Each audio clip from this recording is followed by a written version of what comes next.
Hey, look at that. The Chinaman keeps pushing his ball down the field. Every day it just moves down the field just a little bit more. Right? So here in the United States, we're told Chinaman bad. And we can't allow Chinaman to get artificial intelligence.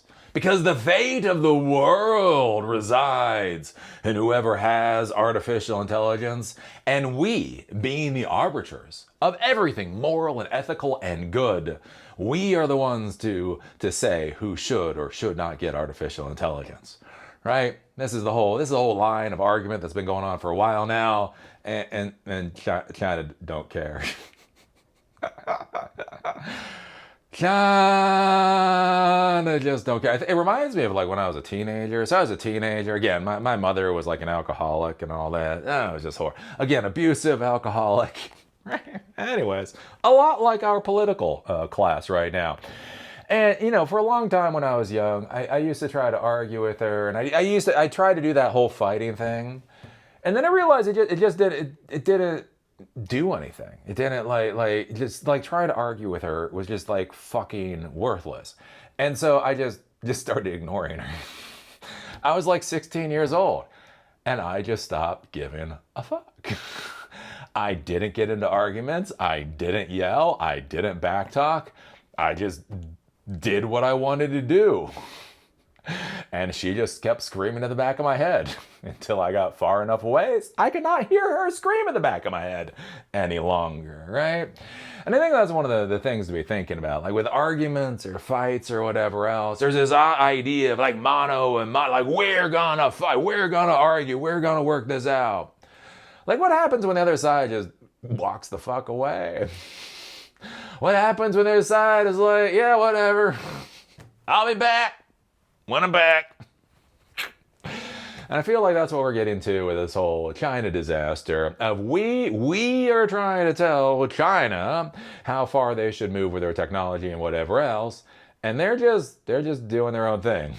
They're just moving their ball down the field, doing what they're gonna do. And so that's with Deepseek now. So again, one of the big things we've heard, like we keep hearing about this with artificial intelligence.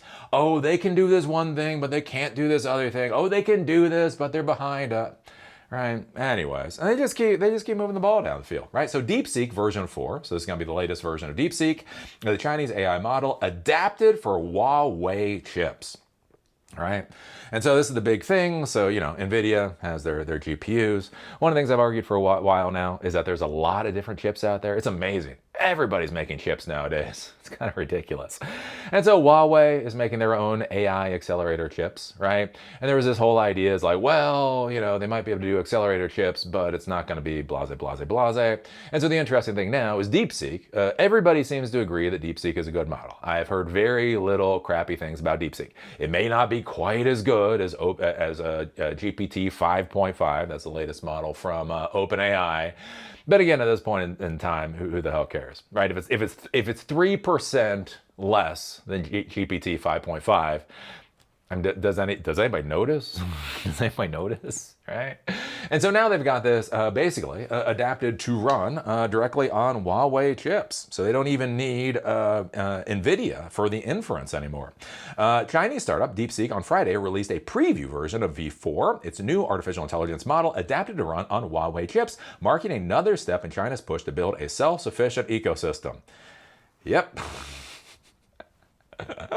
Yep, we're screaming at China. Hey, stop building that AI ecosystem. They're like, what, Ma? I can't hear you. Yeah, I'm too busy building this AI ecosystem. Deepseek said V4 is designed to work with agent frameworks, including Claude Code and OpenClaw, reflecting the industry shift away from prompt-based chatbots towards models that can complete complex multi-step tasks with less human input. V4 comes in 2 versions, the more powerful, the more expensive, Pro, and the cheaper, lighter Flash. Pro is positioned as a higher-end model with performance comparable to leading closed-source systems, particularly in agentic coding, world knowledge, STEM, and competitive programming. In maximum reasoning mode, Pro outperforms all open-source models, though it still trails frontier closed-source models such as Gemini 3.1 Pro and OpenAI's GPT 5.4 in some areas, according to a Deepseek paper released alongside the model. Again, and I will keep arguing this point home, when you say it trails in some areas, what does that actually mean? Right? Again, as I've shown you before, this is my M2 Max MacBook Pro from 2.5, 3 years ago. This is my brand new M5 MacBook Pro, 128 gigs of RAM from like 3 weeks ago. And let me tell you, this trails this in some situations, right? I can run a 120 billion parameter model directly on this machine with reasonable outputs, like 79 token per second token processing. So this trails this in some situations. Here's the thing. Do you care? Do you care? Here's a bigger question. I own the fucker. Do I care? No, I don't. Look, the M5 Max, or what the fuck it is, MacBook Pro, is a fine computer. Don't get me wrong, it is a fine fucking computer. But I want you to understand, so I want you to understand the real world, and this is why I get frustrated about this technology race between China and the US. I own these machines. I bought these machines with my own cash. I don't actually really give too much fucks about this. It's better. Look, I like the nano texture. Nano texture is great. 128 gigs of RAM is great. Actual practical performance difference on most things, I don't give a fuck. I don't give a fuck. And I think that's what people are missing with this whole idea that China is behind. It's like, yeah, again, in some tasks. Flash delivers similar reasonability in some areas, but runs faster and at lower cost than Pro, with weaker world knowledge and lower performance on more demanding agent-based tasks. Both versions support 1 million token context windows, matching this expansion Deepseek introduced in V3. Deepseek said V4's architecture is designed to reduce compute and memory costs for long context use. A key change from earlier Deepseek releases is that V4 was adapted for Huawei's most advanced Ascend AI chips. And so this is what we're going to start seeing more and more of, is where their models are being designed from the get-go to being run on Ascend chips. And so that was the thing. Not that long ago, models couldn't run very well on Chinese chips. They're pieces of crap. Now, Deepseek V4 is adapted specifically for Huawei chips. How long before, it's Huawei only, China market only, essentially? Reuters reported in February that Deepseek had not shared its new model with U.S. chip makers for performance tuning, instead granting early access to domestic companies such as Huawei, despite previously working closely with NVIDIA. Hours after the preview release, Huawei said V4 is fully supported on its Ascend 950-based SuperNode clusters, and its chips were used for part of V4 Flash's training. This is interesting. This does make you start to think that the Ascend chips are not good for training yet. But again, I don't know, give it a year. Quote, through close technical collaboration, the entire Ascend SuperNode product line now supports this Deepseek V4 series models. Huawei said Deepseek earlier V3 and R1 models were trained on NVIDIA chips. The company did not say whether the same applies to V4. Let's see here. Chief analyst at tech research firm Omidia said the partnership shows Deepseek models can deliver similar performance on both Huawei and NVIDIA hardware. Quote, the popularity of Deepseek in the domestic Chinese market encouraged Huawei to optimize the model for its hardware, and this in turn lowers the barrier for Chinese developers and companies to build AI apps entirely on domestic solutions. And as I've said before, once you go legacy, you never go back. He added that Huawei still trails NVIDIA technologically, and moving developers away from NVIDIA's ecosystems remains difficult. Even so, he said, Deepseek's pivot reveals real, tangible progress towards AI infrastructure self-sufficiency.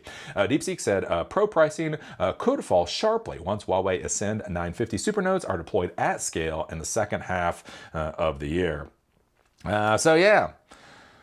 That's what's going on in the AI arms race between the United States and China.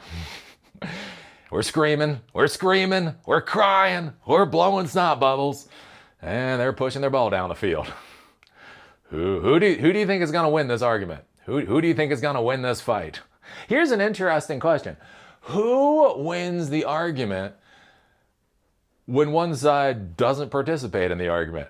I'm too busy doing what I'm doing to be bothered with your dumbass fucking argument. Who's going to quote unquote win that particular argument? Again, I don't think it's going to be the United States. And so this is the path that we're on. And it's just going to get stupider. I just did a video talking about how the State Department just sent out a cable to cry and bitch and whine and moan about distillation attacks, they call it, right? Chinese companies using distillation methods in order to improve their AI models. Like everything that you see out of what the United States is doing, I don't know, it looks like Iran 2.0. Or maybe Afghanistan 5.0 or Vietnam 20.0, right? Again, like you look at what's going on with Iran right now. Like what the fuck is like I can't even argue with the Trump administration because I don't even understand what we're doing. Like what does the win look like? What does the loss look like? What are we actually trying to accomplish in Iran? Like there's no so we bomb the shit out of Iran. And then they close the Strait of Hormuz. Like literally, we have been informed. So we have been informed as Americans that America has destroyed the Iranian Navy. And yet the Iranian Navy is continuing to mine the Strait of Hormuz. Like, wait, but I thought the Iranian Navy was destroyed. Well, the Iranian Navy was destroyed. But the Iranian boats in the Navy are laying the mines. You know, I don't. Right, Iran closes the Strait of Hormuz. Right, Iran is using their wild card, their ace, to close the Strait of Hormuz. So what does Trump do? He closes the Strait of Hormuz. And you're like, but what? I don't understand. So in order to fight them closing the Strait of Hormuz, we're gonna close the Strait of Hormuz. I don't understand. And then we assassinate, and that's what we did. We assassinated the entire leadership team, apparently, of Iran. And now there's a problem because apparently there's nobody left to fucking surrender. All this shit is true. This isn't TD. This is real.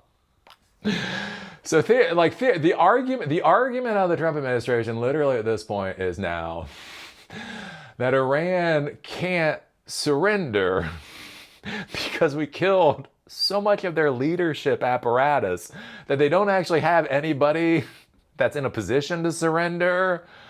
Fuck me.